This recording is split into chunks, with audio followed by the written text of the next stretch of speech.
àdó gbọ́n rìrì bí ẹni ó ní làkú ègbè ládò tá a kọ́kọ́ ṣe kó tó di pé a ṣe àdó kó lọ fà á. Àdó alákọ̀ọ́kọ́ làdó sunkún bí egbére tọ́sẹ̀ nínú. Àdó jábọ́ kúrò lórí ibùsùn, àdó mọ́wàmọ́, àdó sálọ, àdó lamilóbò, àdó sunkún bí egbére, àdó ṣépè fún ex-boyfriend.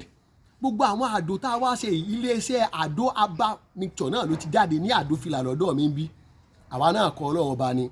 Mo ti yànnàná mo ṣàlàyé nínú àdó gbọ́n rìrì wípé nǹkan oríṣi mẹ́fà kan bẹ tí ò gbọdọ̀ mọ̀ sí ọlọ́mọkùnrin àfẹni tó bá jẹ́ pé ẹ́ńjìn àbí rọ́bọ̀tì àbẹ́ tó bá jẹ́ pé kèé jẹ́bà kèé jẹ fùfú kèé jẹ sẹ̀mó kèé jẹ ráìsì kèé jó òróró kèé mu soft drink kèé mu bíẹ̀ ní àwọn nǹkan ìwò ní ṣẹlẹ̀ sí ẹni tó bá ti ń jẹ tí mo ti ń rìn tí ń sọ̀rọ̀ bíi tiwa ìkànnì ó kéré jù méjì nínú àwọn nǹkan tí mo là kalẹ̀ tí mo ṣàlàyé tí mo yànnàná gbà yẹn máa ṣẹlẹ̀ sí.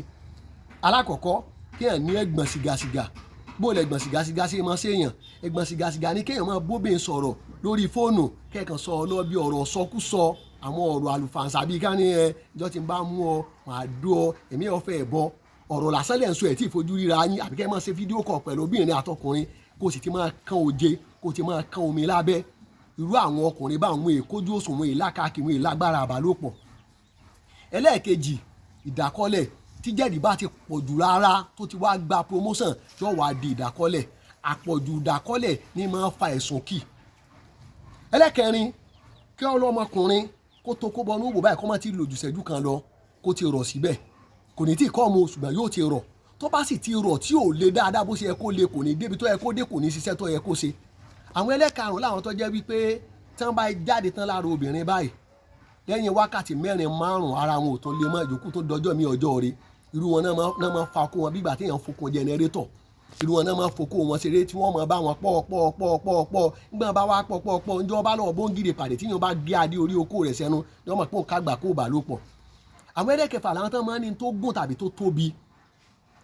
tí jẹ̀dí ó ti wá hàn wọ́n lé mọ̀ tẹ̀sùn kí wọn tí ó ti wá di pé nǹkan wọn wà padà sá wọlé. Gbogbo àwọn tí mo sì yànnàná tí mo ṣàlàyé iléeṣẹ́ mi àdó sálọ ni àdó sunkún bí ẹgbẹ́ àdó ṣépè fún ex-boyfriend àdó pariwo bí ìwèrè ni àdó gbárímú ni kò sí kankan nínú gbogbo àwọn nǹkan tí mo ṣàlàyé tí mo yànnàná tí mo sọ fún yín pé ó ń ṣiṣẹ́ fún pé kí okó gùn. Natural tó o bá ní tẹ́lẹ̀ tó bá sá wọlé tàbí wọ́n tó ọ̀làkàkì tó ọ̀làgbára àbálòpọ̀ òun làwọn tí mo polówó ń ṣiṣẹ́ fún. Kókó gùn kókó tóbi ààyè ọ̀tọ̀ nìyẹn.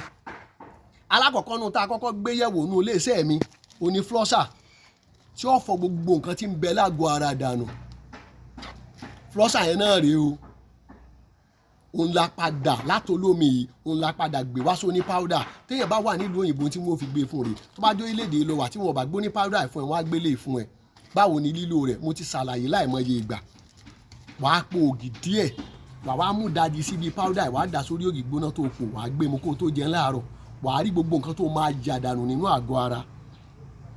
Ẹ̀sùn kí àtìdákọ́lẹ̀ rèé tí máa ń fakọ́ lọ́mọkùnrin ọmọ kò ju òṣùwọ̀n kan mọ́ lè ṣe déédéé kí wọ́n máa pè wọ́n ní sẹ́ẹ̀kan sùn lọ.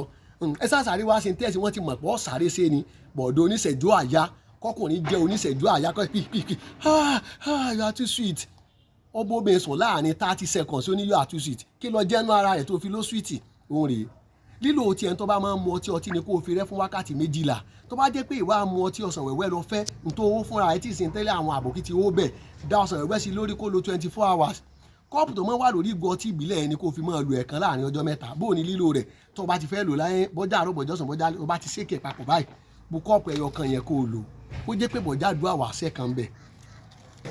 eléyìí tá a fẹ́ gun owó orí àgbọ̀n ní àtẹwé kọ́lé ọ̀rọ̀ gbà ṣe lílo tiẹ̀ ń kọ́ síbi ẹyọ kan sínú kọ́ọ̀pù fámú míìkì olómi ìdajì agolo dà sí lórí kó mú ká tó gùn jùlọ wẹ̀ kó fi fọ́ papọ̀ báyìí tó bá ní o fi síbí fọ́ síbí òkì ń jẹ́ kó fọ́ dáadáa ó máa ń lẹ̀mọ̀ síbí tó bá ti fọ́ tán gbé e mu láàrin 5 to 10 minutes yóò bẹ̀rẹ̀ ẹsẹ̀ nítorí wà fún ni pé tó bá yín kọ́ọ̀mù báyìí tó bá máa tó 10 to 15 minutes ọpẹ́ tán ara rẹ̀ yóò tún gbéra padà yóò jẹ ọpẹ́ lórí ẹ̀ yóò jẹ olùsìjẹ́jú tó yẹ kó lè lọ wàá lè lọ jẹ̀ kan lọ wàá lè ṣe dáadáa wàá lè lákàkì wàá lè lágbára alẹ́ lòún wà fún ọ wà fẹ́ lò pẹ̀lú mílíkì àbọ̀ lágbára owó rẹ̀ lò pẹ̀lú 7up olókè 7 7up díẹ̀ da gbogbo ẹ̀ méjèèjì papọ̀ mọ́ra wọn kó papọ̀ kó gbé mu